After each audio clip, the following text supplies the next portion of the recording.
This is Barbara C. Phillips, founder of Nurse Practitioner Business Owner.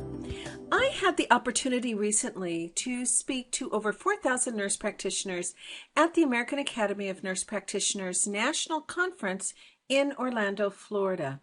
I've been asked for a recording of that presentation, and so that's what I'm doing now. So at that conference, I talked about learning the art of self-promotion because we are still such a secret in our profession. So you're all familiar with the book, The Secret. And The Secret is a book and movie about how it is that we manifest what we want in our lives and how do we create the life that we want.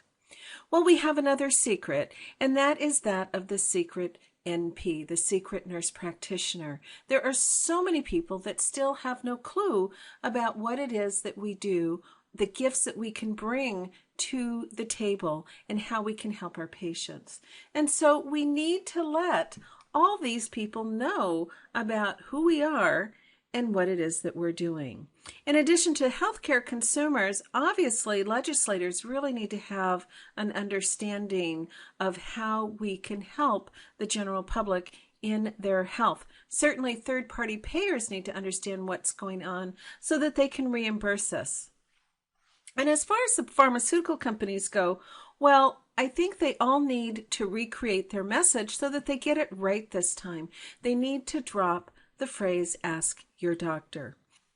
And the media of course needs to understand what we're doing because they're the ones that the public, that the healthcare consumers, that the legislators, the third-party payers, the policymakers, everybody is reading and listening to what is in the media.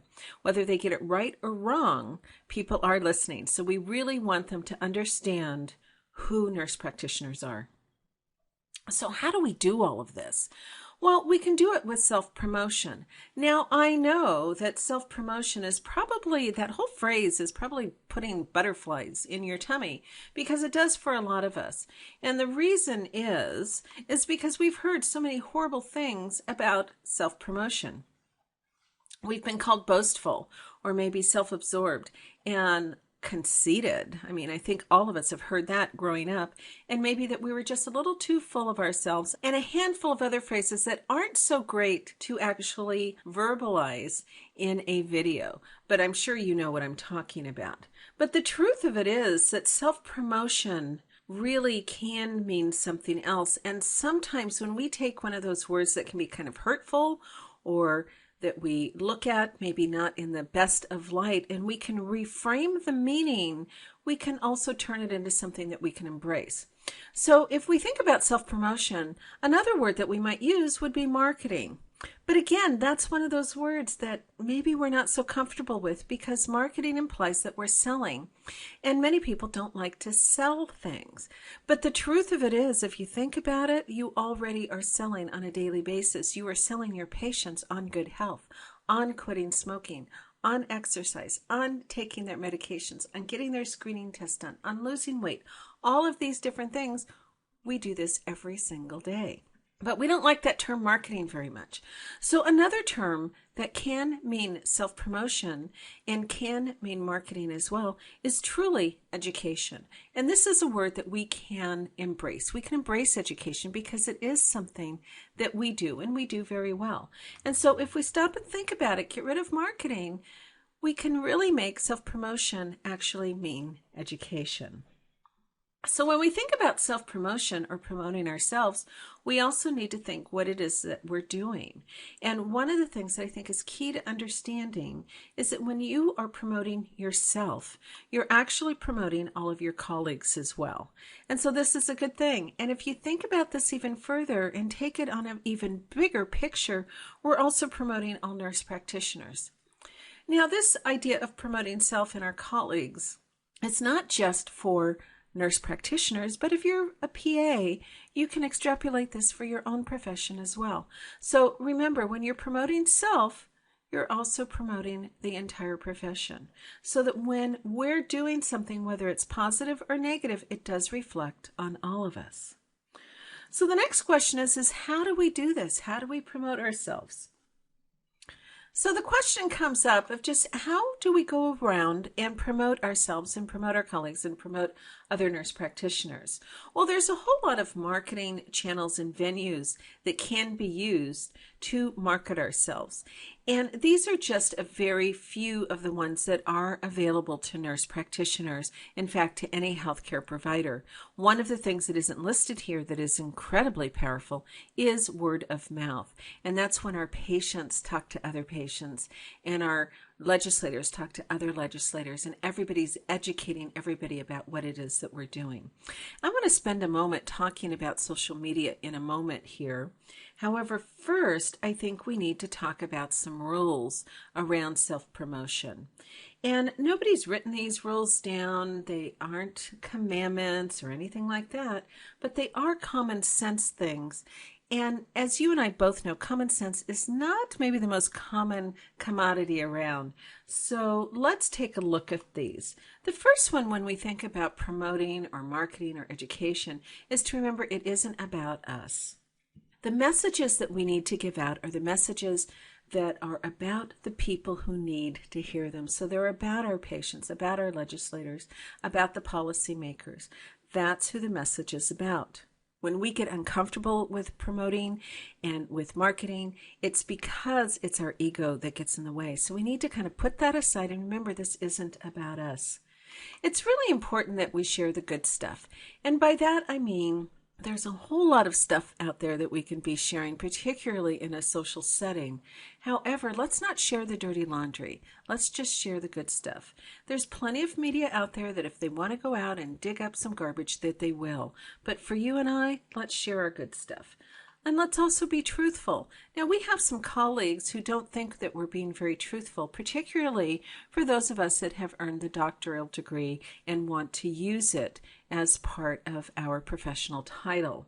But the truth be told is that there's there's an agency in our government that is involved with truthfulness, and that is the Federal Trade Commission, and there is a rule called Truth in Advertising. So we don't need all these other extraneous rules about confusing our patients. We know who we are, our patients know who we are, and we'll just continue to educate them about that. We want to provide credible resources when we're sharing anything. There's a lot of garbage out there. So let's make sure that the information that we're putting out there has some good resources behind it, has some good science behind it, and not just fanciful claims, if you will. When we are marketing, it's important to realize that once is not enough. There is so much going on. We receive so many marketing messages every single day that you can't just put something out there once and expect everybody to hear it. We have to do it on a regular basis. But the key is don't spam. And you all know what I mean by a spammer. That's all we get bombarded with day in and day out. Don't be that person. We need to keep it simple. Not everybody understands the language of medicine.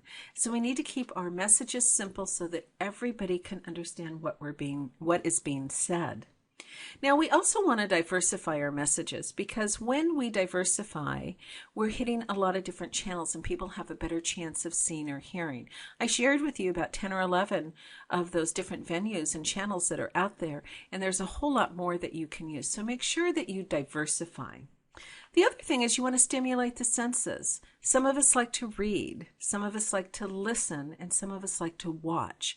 So we want to make sure that our messages get out there in a lot of different ways, that everybody has a chance to really consume what it is that we're trying to say. We want to keep our messages short. We're all very, very busy, so keeping it short is definitely the way to go. But most of all, when you're promoting yourself, you're promoting your colleagues, and you're promoting all nurse practitioners, make sure that you're having fun. Life is very short. Let's keep it fun and let's move forward. Now let's talk about social media for a moment here. There's a lot of it out there. There's new channels popping up every single day. There's different people who have different theories about how we can use social media.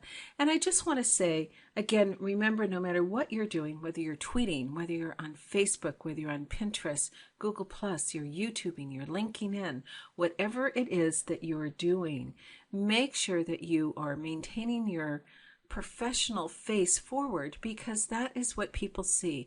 Once you've been identified in a particular profession, then people will sometimes generalize, and everything you're going to be doing, they're going to assume that other professionals are doing the same. So keep that in mind. Remember that all of your information that you put out on social media can be found, that it is all public, and if it comes to a court of law, they'll find that as well. So just keep safe in the social media arena.